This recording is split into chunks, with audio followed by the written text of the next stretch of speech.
안녕하세요 여러분, 노마드입니다. 그리스 로마 신화 이야기 이어가 보도록 하겠습니다. 자, 오늘은 큐피드와 푸시케의 사랑 이야기입니다. 부제를 이렇게 달아보았습니다.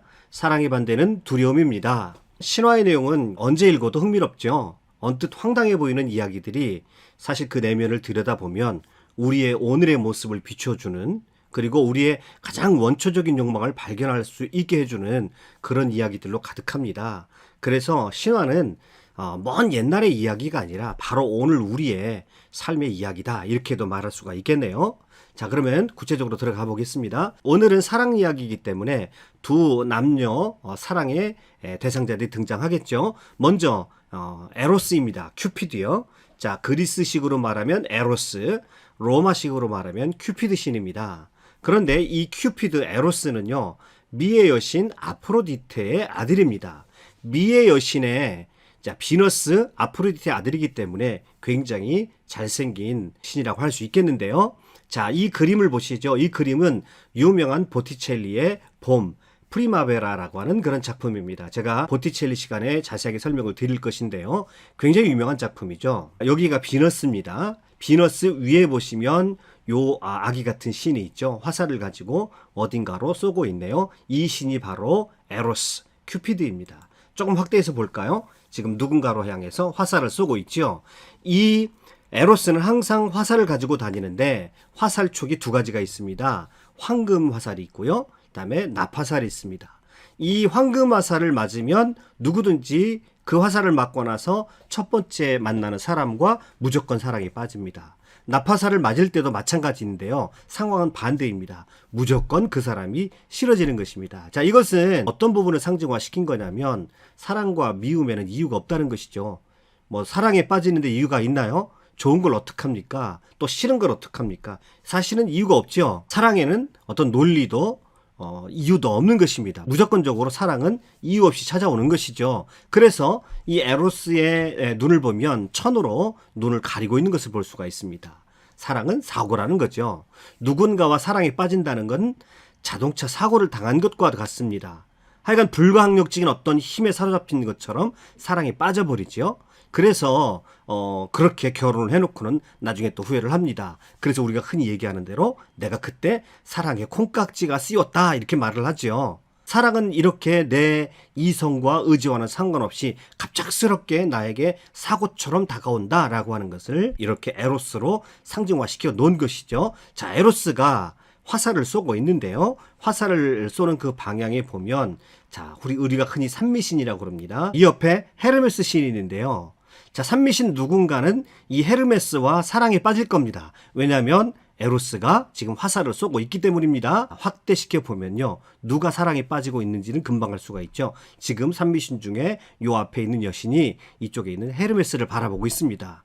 자, 그래서 지금 에로스가 쏜 화살에 누가 맞았냐면 헤르메스 쪽을 바라보고 있는 이 산미신 중에 한 신이 사랑에 사고를 당한 겁니다. 화살을 맞으면 정신이 없어지죠. 한동안 자기 사랑의 대상에 온통 자신의 마음을 빼앗기고는 마는데요. 사랑의 이러한 불가항력적인, 그리고 갑작스럽게 사고처럼 다가오는 상황을 묘사한 그런 부분이다라고 말씀드릴 수가 있겠습니다. 자, 오늘의 두 번째 주인공은 푸시케입니다. 그런데요, 이 푸시케를 영어로 읽으면 떠오르는 단어가 하나 있습니다. 사이콜로지, 즉 심리학이 떠오르죠.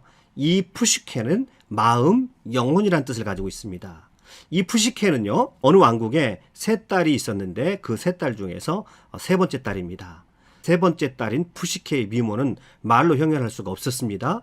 푸시케의 미모가 얼마나 대단했던지 사람들은 미의 여신은 아프로디테에게 제사 드리고 경배 드리는 것까지 잊어버릴 정도로, 왜 내가 아프로디테한테 제사를 드려야 돼? 아프로디테보다 더 아름다운 여인이 여기 있는데? 라고 사람들이 이 푸시케의 아름다움에 대해서 찬사를 보냅니다. 자, 그리스 신들은요, 인간의 관심과 사랑을 받지 못하면 못 견딥니다. 질투가 활활 타오르죠. 그래서 아프로디테 여신은요, 이 푸시케를 가만두지 않기로 작정을 합니다. 감히 하찮은 미모로 내가 받아야 될 관심과 사랑을 너 푸시케가 받았어? 난 네 그 잘난 외모로 네가 평생 후회하게 만들어주지라고 아프로디테가 단단히 겨누고 있습니다. 어느 날 자기 아들을 부릅니다. 자, 자기 아들을 부릅니다. 내가 저 괘씸한 푸시케를 벌주려고 한다. 저 잘난 미모를 가장 비참하게 만들어줄 가장 비열하고 천박한 남자와 사랑에 빠지도록 네가 한번 나파스를 한번 쏘아보렴 하고 자기 아들에게 부탁을 합니다. 그래야 내가 분이 풀리겠구나. 어머니 아프로디테의 말을 잘 듣는 이 에로스가 자 세상에 내려갑니다. 무슨 일이 벌어졌을까요? 알겠습니다 어머니 하고 에로스는 그 길로 푸시케가 살고 있는 궁궐로 찾아갑니다. 그리고 상황을 살피기 위해서 푸시케의 침실로 스며들어갑니다. 그리고 그녀의 얼굴을 보는 순간 에로스는 기절할 것 같았습니다. 진짜로 자기 엄마 미의 여신인 아프로디테보다 훨씬 더 이쁜 것 같이 느껴졌습니다. 그리고 순간적으로 푸시케가 잠결에 뒤척이는 소리를 듣고요. 흠칫 에로스도 놀랐습니다. 그런데 그만 일어나서는 안 될 일이 일어났습니다. 자기가 들고 있던 그 화살촉, 황금 화살촉에 자기 손이 찔려버린 겁니다. 사고가 났지요? 자, 황금 화살에 찔리면 첫 번째 보는 사람과 사랑에 빠지게 되지요.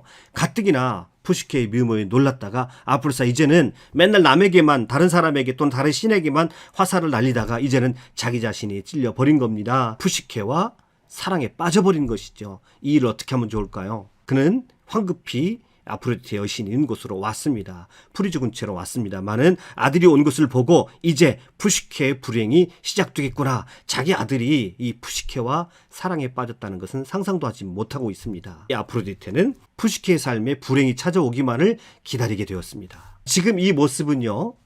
푸시케 아버지가 어느 날 델포이 여사제에게 신탁을 받으러 가는 장면입니다. 왜냐하면 셋째 딸 때문이었습니다. 셋째 딸 푸시케가 딸 중에서 가장 성품도 좋고 아름답고 고운데 그래서 그 아름다움이 온 나라에 자자함에도 불구하고 너무도 아름다워서 그런지 그 어떤 남자도 공주에게 대시하려고 하지 않습니다. 남자들이 근처에도 오지 않습니다. 아마 나 같은 것이 어떻게 저렇게 아름다운 여인을 아내로 맞을 수 있을까라고 남자들이 지레 그렇게 겁을 먹었던 것 같아요. 그래서 이 문제가 그 아버지 입장에서는 굉장히 고민이 되어서 델포이 신전에 가서 신탁을 받아보려 하는 것입니다. 자, 그런데 오라클의 입에서 나온 소리가 청천벽력과도 같습니다. 이렇게 말을 합니다. 왕이시여, 당신의 딸과 결혼할 사람은 이 세상의 사람이 아닙니다.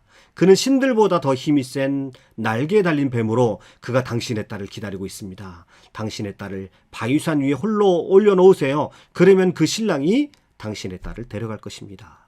당신의 딸은 인간하고 결혼 못한다는 겁니다. 그리고 당신의 딸은 굉장히 힘이 센 괴물과 결혼할 운명이니 당신의 딸의 행복은 기대하지도 마십시오라고 델포이 여사제가 그렇게 신탁을 줍니다. 왕궁에 돌아온 왕과 그 소식을 들은 왕비는 잠을 잘 수도 없었고 먹을 수도 없었습니다. 자기 딸이 너무 걱정이 되었던 것이죠. 자, 성품이 착한 푸시케는 그런 어머니 아버지의 슬퍼하는 모습을 차마는 더 볼 수가 없었습니다. 부모님께 나와 이렇게 말합니다. 아버님 그리고 어머님 너무 상심하지 마세요. 제가 얼마 살지는 않았지만 인생이란 나쁜 일만 있는 것이 아니라고 알고 있습니다. 제 운명이 그렇다면 그대로 받아들일 생각입니다. 준비가 되는 대로 내일이라도 산 정상에 신랑을 맞으러 올라가겠습니다. 할 수 없이 푸시케와 왕과 왕비 일행들이 무거운 마음으로 바위산 정상에 올라갑니다. 자, 마지막 인사를 나눕니다. 어머님, 아버님 부디 건강하시고 저는 그냥 잊어버리시고 언니들과 함께 행복한 삶을 사세요. 자, 눈물의 이별을 뒤로하고 이제 푸시케는 바위산 정상에 홀로 남겨졌습니다. 한참을 그렇게 두려움 가운데 앉아 있는데요. 갑자기 바람이 불기 시작합니다. 서풍의 신 제피로스가 나타난 겁니다. 그러더니 제피로스가 순식간에 그녀를 바람결에 휘감아 어디론가로 데려가는 것이었습니다. 자, 한동안 정신을 잃었던 푸시케가 눈을 떠보니 자신이 엄청나게 아름다운 엄청나게 큰 궁전 앞에 서 있는 것을 발견했습니다. 그리고 호기심에 그 문을 열고 들어가니 이게 웬일입니까? 그 안에는 이미 그녀가 올 것을 알고 있었다는 듯이 수많은 시종들이 그녀를 환영하면서 이미 결혼식 준비를 마쳐 놓은 것입니다. 그녀는 그날 밤 목욕제기를 하고 침대에 눕자마자 곧바로 잠이 들게 됩니다. 그런데 누군가 들어오는 소리에 잠이 깹니다. 신탁의 내용대로 괴물이 아닐까 하는 생각에 소름이 돋았지만 의외로 들려오는 소리가 아주 달콤하고 부드러운 목소리가 들려옵니다. 내가 바로 이 궁전의 주인이며 당신의 남편이요. 나는 괴물도 아니며 당신을 해칠 생각이 없어. 내가 당신을 사랑해서 이 궁전으로 데려온 것이요. 그렇지만 단 한 가지 부탁이 있어. 절대 나를 보려고 하지 마오. 그러면 불행한 일이 생길 거요. 자, 이런 말들이 들리면 항상 불행한 일이 이어서 생기게 되죠. 바로 이 인물이 누굽니까? 에로스죠. 자, 에로스는 너무너무 사랑했기 때문에 자, 신탁을 이용해가지고 특별한 궁전을 마련해놓고 아무도 찾을 수 없는 곳에 특별한 궁궐을 마련해놓고 푸시케를 그곳으로 데려왔던 것입니다. 에로스는요, 항상 밤에 들어와서 해가 뜨기 전에 떠납니다. 푸시케 입장에서는 남편을 보지 못했지만 밤마다 찾아오는 그 에로스가 괴물이 아니라 그녀를 매우 사랑하는 존재라는 것을 알았습니다. 그래서 나름 행복을 누리고 살고 있었습니다. 이들의 행복이 그대로 유지될 리가 없지요. 무엇이 이들의 행복을 위협하는 요소였을까요? 힌트는요, 이 에로스의 한번 표정을 보십시오. 굉장히 해맑은 표정을 하고 있네요. 그런데요, 그 이후에 어느 순간부터 푸시케에게 문제가 생겼습니다. 가족에 대한 그리움이 너무 커버린 것입니다. 그래서 이 푸시케가 어느 날 용기를 내어서 밤에 찾아온 자신의 남편에게 간청을 합니다. 부모님이 아니더라도 언니들만이라도 만날 수 있게 해달라는 겁니다. 에로스는 펄쩍 뜁니다. 그건 안 될 말이요. 당신의 언니들의 세치어 때문에 우리에게 불행이 오고야 말 것이요. 그러나 푸시케는 자기 가족들이 너무나 보고 싶었기 때문에 몇 날이고 계속해서 에로스에 간청을 하니까 어쩔 수 없이 허락하면서 이렇게 말합니다. 언니들을 만나는 것은 허락하겠어? 그러나 그들의 말을 들어서는 안 돼요. 언니들은 우리의 관계를 죽일 수 있는 독을 품고 있으니 말이요. 라고 말을 합니다. 자, 드디어 푸시케 연락을 받고 언니들이 찾아왔습니다. 와, 그 화려한 궁궐 안에서 죽은 줄만 알았던 자신의 동생이 살아 있습니다. 좋은 옷들과 수많은 보석들로 휘감고 살고 있는 그 푸시케의 모습을 보고 언니들은 처음에 기뻤지만 은근히 그녀의 화려한 궁전 생활에 대해서 질투를 느끼기 시작합니다. 언니가 묻습니다. 푸시케야, 너 혹시 신랑을 소개시킬 수 있니? 처형들이 왔는데 어떻게 얼굴을 한 번도 보여주질 않니? 남편이 바쁘다는 말에도 처형들은 계속해서 남편에 대해서 얘기를 합니다. 그리고 그 처형들은 눈치를 채고 맙니다. 푸시케도 남편의 얼굴을 보지 못했다는 것을 알게 됩니다. 이렇게 말을 합니다. 언니들이. 언니로서 걱정돼서 하는 말인데, 너 델포이에서 너는 괴물이 너와 결혼할 것이라고 그렇게 신탁에 내리지 않았니? 너 진짜 신랑의 얼굴을 보기는 봤니? 지금은 그렇지만 신탁대로라면 너를 잡아먹을지도 몰라. 문제는요, 에로스가 걱정한 것처럼요, 막상 언니들의 말을 듣고 나니까 그 다음부터 밤에 왔다가 새벽이 되어서 일찍 도망가듯이 침대를 빠져나가는 남편에 대해서 궁금증이 생겼습니다. 어떻게 생겼는지, 혹시 정말 괴물이라면 생각하니까 소름이 돋았습니다. 그래서 어느 날 밤, 자, 언니들이 말한 대로 한 손에는 등잔을 들고 한 손에는 칼을 들고 잠든 남편의 얼굴을 비춰보았습니다. 아플싸 깜짝 놀랐습니다. 왜 놀랐을까요? 등잔불에 비친 남편의 얼굴이 너무도 잘생겼기 때문입니다. 그도 그럴 것이 미의 여신 아프로디테의 아들이 아닙니까? 눈을 감고 자고 있는 모습이 너무도 기품이 있고 황홀할 정도로 아름다운 남자였습니다. 너무 깜짝 놀라서 순간적으로 푸시케는 그녀가 들고 있던 등잔불에서 뜨거운 기름 한 방울을 에로스의 등으로 떨어뜨리고 말았습니다. 에로스가 깜짝 놀라서 일어났습니다. 날개 쪽에 꽤 심각한 부상이 생긴 것 같았습니다. 그런데 깜짝 놀란 에로스는 말없이 푸시케를 바라보더니 그 길로 궁전을 떠나가서 다시는 돌아오지 않았습니다. 자, 여기서 나오는 아주 유명한 말이 하나가 있습니다. 자, 의심이 자리 잡은 마음, 푸시케죠. 의심이 자리 잡은 푸시케에는 사랑, 에로스가 깃들지 못한다. 굉장히 유명한 말인데요. 부부간에 가장 중요한 것은 신뢰관계라고 할 수가 있겠지요. 부부가 서로를 믿지 못하고 의심하고서야 행복한 가정을 유지할 수는 없겠지요. 그래서 이 말이 멋져 보이기도 합니다. 정말로 부부간에는 신뢰가 있어야 된다는 것이죠. 그런데요, 정말 이 상황에서 잘못한 것이 푸시케 때문인가요? 푸시케가 남편 에로스를 믿지 못한 것이 이 둘의 불행의 원인이었을까요? 그것이 진정한 원인이었을까요? 사실 그렇게 이 신화를 해석한다고 한다면 그것은 지나치게 남성 중심적인 시각을 담아서 해석한 것이라 할 수 있겠습니다. 자, 위에서 잠깐 보았는데요, 에로스의 얼굴을 작가가 아주 개구장이로 그렸어요. 아직 IT를 벗지 못한 모습이죠. 어리다는 것은 여기서 무엇을 말하냐면 그가 자신의 문제에 대해서 직면하는 힘이 부족하다는 이야기입니다. 자, 푸시케가 너무 아름다워서 푸시케를 위해서 궁궐을 마련하고 사랑에 빠졌지만 엄마 모르게 한 겁니다. 엄마 아프로디테가 푸시케를 너무 싫어하기 때문에 아프로디테와의 그 갈등의 문제를 해결할 자신이 없었기 때문에 자, 아프로디테 몰래 궁궐에 숨겨두고 사랑을 나눈 것입니다. 어머니 아프로디테와 정면으로 마주치는 것이 두려웠던 것이죠. 이야기를 계속 진행해 보도록 하겠습니다. 하루아침에 홀로 남겨진 불쌍한 푸시케는 그 이후에 어떻게 되었을까요?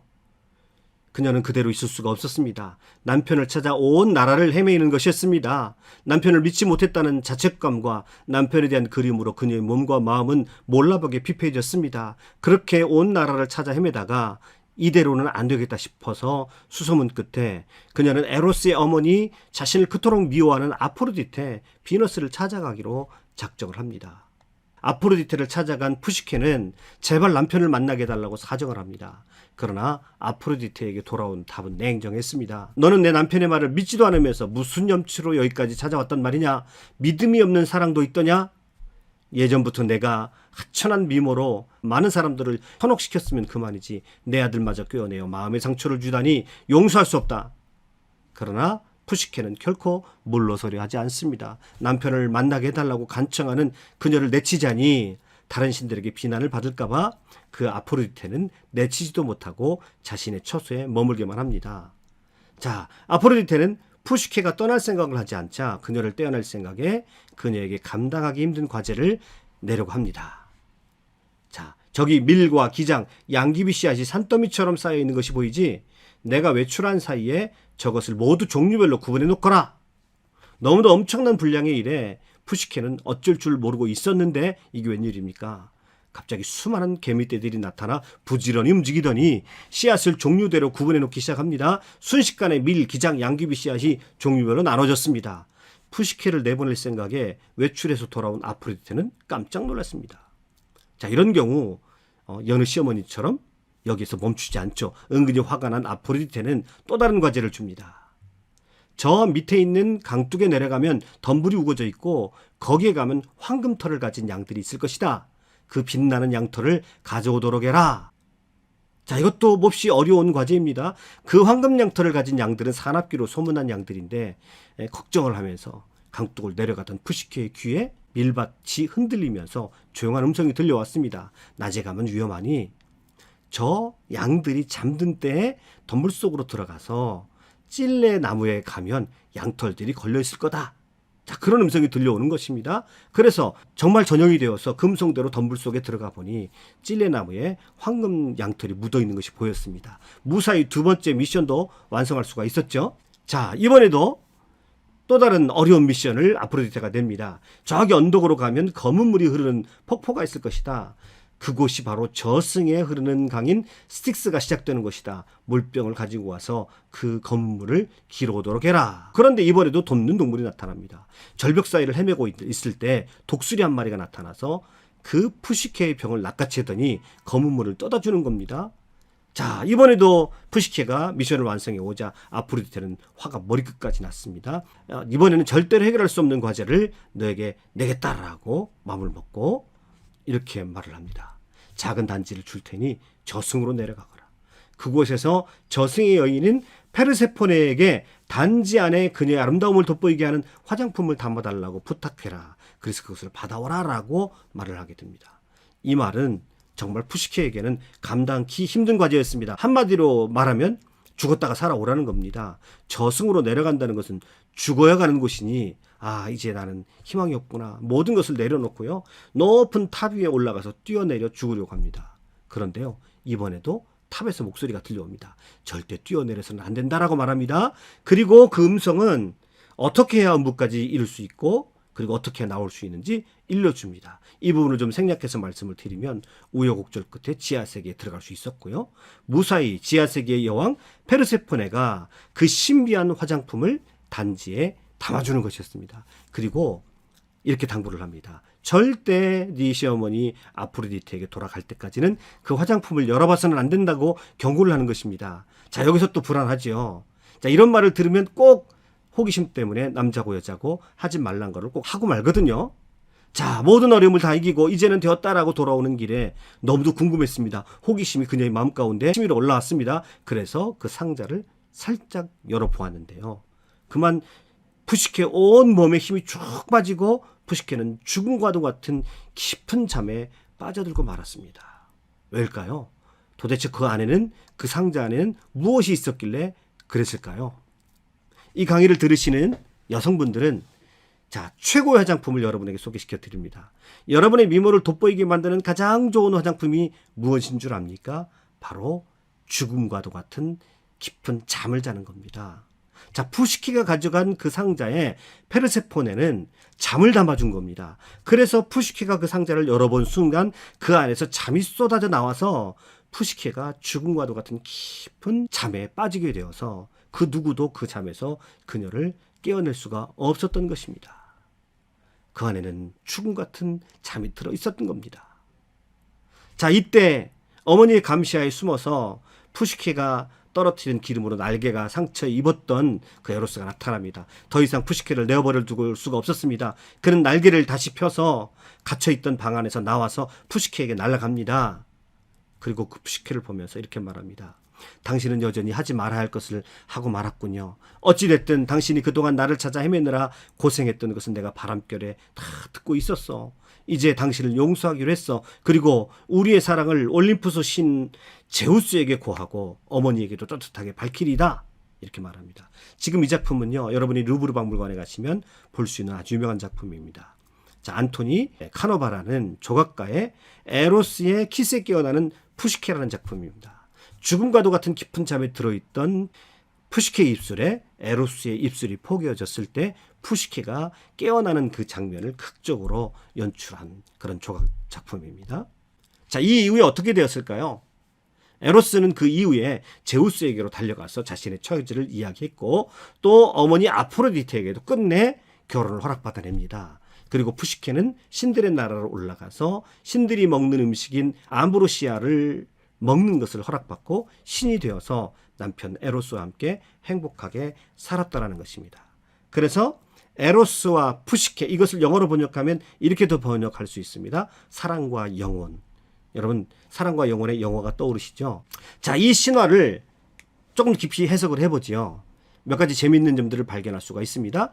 자, 먼저 남성 중심적인 가부장제 하에서 여자들의 미의 경쟁, 아주 전형적으로 많이 등장하는 신화와 수많은 이야기들이 반복해서 등장하는 패턴이죠. 남성 중심적인 사회에서 여자들은 보통 자기들끼리 싸웁니다. 대개 미모를 가지고 싸우게 됩니다. 그래서 흔히 여자의 적은 여자이다라고 말을 하게 되죠. 가부장적 사회 속에서 여자들이 가질 수 있는 가장 큰 무기는 바로 미모입니다. 미모는 여성에게 절대적인 권력이나 마찬가지였던 셈이죠. 또 이런 미에 대한 갈등이 고부 간의 갈등으로 표출되고 있다는 점에서 이 작품이 또 흥미롭다고 할 수 있겠는데요.